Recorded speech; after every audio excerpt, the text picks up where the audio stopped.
Aled Gwyn Job ydy'n enw fi. Dwi'n rhedeg cwmni geiriol o'r enw Away with Words ar y gair yn Gaernarfon. A dwi'n mynd i rannu chydig eiriau hefo chi heddiw yma am y bwnc llosg yn cyfnod ni, sef y Covid-19. Wel, da ni gyd wedi cael yn ceithiwo i'n cartrefi, ynddo? Mae'n bywyd cymdeithasol ni wedi ei chau lawr i bob pwrpas. Mae'n economi wedi ei gwastrodi. A da ni wedi cael yn gwahanu hefyd oddi wrth y naill a'r llall, ynddo? Mae'n profiad digon rhyfedd mynd am drodd ar hyn, dydy. Mae rhywun yn cerdded lawr y stryd, da chi'n cwrdd ar rhywun, a be maen nhw'n wneud? Maen nhw'n symud i'r lôn, neu maen nhw'n symud i ochr arall y lôn, fel sa chi'n rhyw wahanglwydd. Mae'n rhywbeth annymunol, rhywbeth anghynas, rhywbeth anynol bron mewn ymddygiad felly, yn does. Ond wedyn, meddwl chi, wel, da ni yn wynebu bygythiad gwirioneddol, bygythiad dirgel, bygythiad sydd yn lladd pobl ac yn creu difrod mawr yn y cymdeithas ni. A mae yna elfen yn wir yn hynny, does, da ni'n clywed am y tragediau personol a theuluol dros y cyfnod diwethaf yma. Ond mae rhaid gofyn cwestiwn hefyd yn does ynglyn â be di rôl y cyfryngau torfol yn hyn i gyd. A'r holl ofn, a'r panig, a'r dychryn maen nhw wedi i borthi yn ymplith ni dros yr wythnosau diwetha. Bron nad ydy'n ormod i ddeud bod elfen o frawychiaeth yn yr modd a maen nhw wedi delio hefo sefyllfa yma. Y cwestiwn ydy, os da cyfeinhad i hyn oll, ydy hyn yn gymesur, ydy o'n resymegol?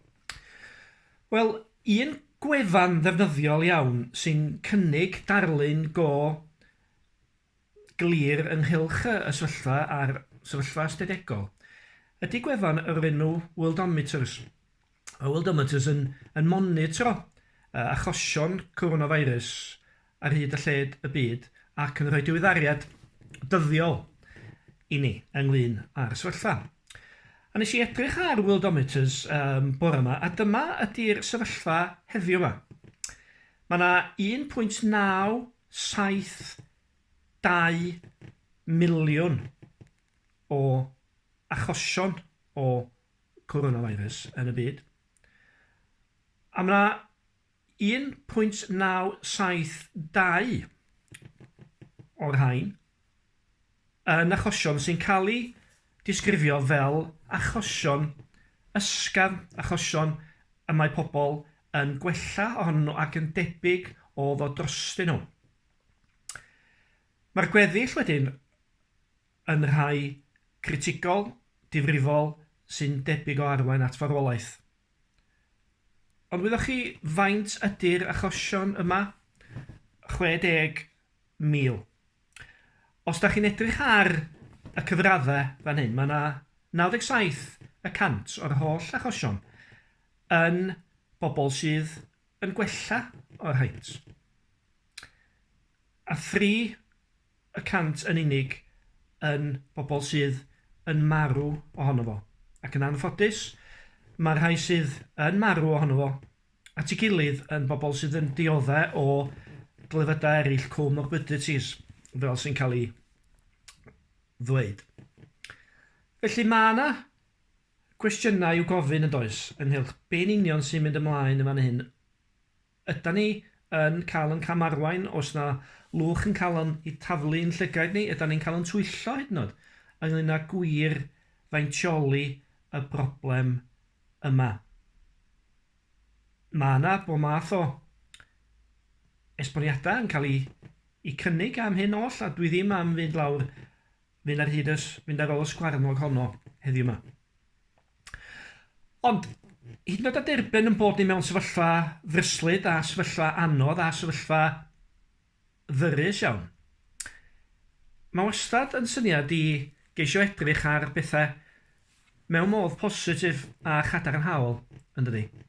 Mae'n wastad elfennau dionus y gallan ni ganolbwyntio arnyn nhw. A mi allan ni ddisgrifio'r cyfnod od diweddar yma fel yr oediad mawr. Cyfnod lle mae bob dim wedi oedi. Da ni ddim ar yr olwyn waith. Da ni ddim ar yr olwyn brynu. Da ddim chwaith ar yr olwyn bres am gyfnod yn yn bywydau.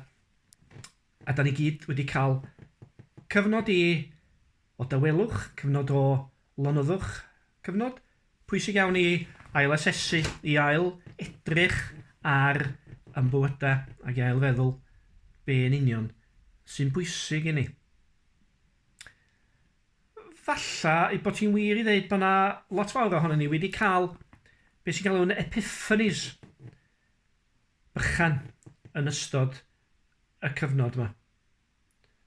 Rhyw eiliadau, enydau o lle da ni wedi gweld pethau mewn ffordd wahanol.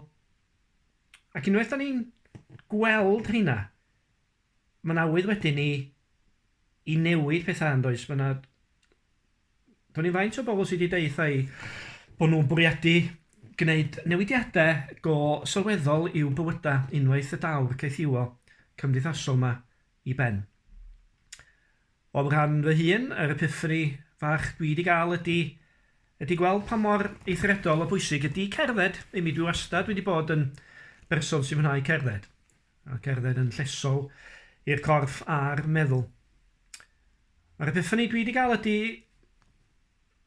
am geisio llunio patrwm waith sy'n caniatáu i mi allu cerdded am awr a hanner bob dydd o hyn ymlaen. Mae dwi'n siŵr bod pobl eraill efo epiphanies a wedi creu ymrwymiadau newydd i'w hunain ar gyfer y cyfnod nesaf yma. O dwi'n orffan trwy ddarllen cerdd i chi gan Waldo Williams. Cerdd sydd yn disgrifio'r math yma o epiphanies da ni'n gallu gael mewn bywyd, lle mae'r eiliadau yma yn gwawrio, lle da ni'n gweld pethau mewn ffordd newydd, mewn ffordd wahanol, sydd yn newid y cwbl. A mae rhaid i mi roed yn sbectol ymlaen i ddarllen y gerdd yma. Yr eiliad gan Waldo Williams. Nid oes sôn am yr eiliad yn llyfr un ysgolhaig. Peidiau'r afon a'r hedeg a gweidda'r graig. Ei bod ti'n dyst i bethau na welodd llygad ac ni chlywodd clust. Awel rhwng yr awelon, hael o'r tu hwnt i'r hael, rhyfeddod y gwir gysefin, heb dro, heb drael, yn cipio'r llawr. Gwyddom gan ddyfod yr eiliad, ein geni i'r awr. A faint ohono ni yn y cyfnod dwytha yma sydd wedi cael yr eiliadau yma ac wedi cael yn geni i'r awr.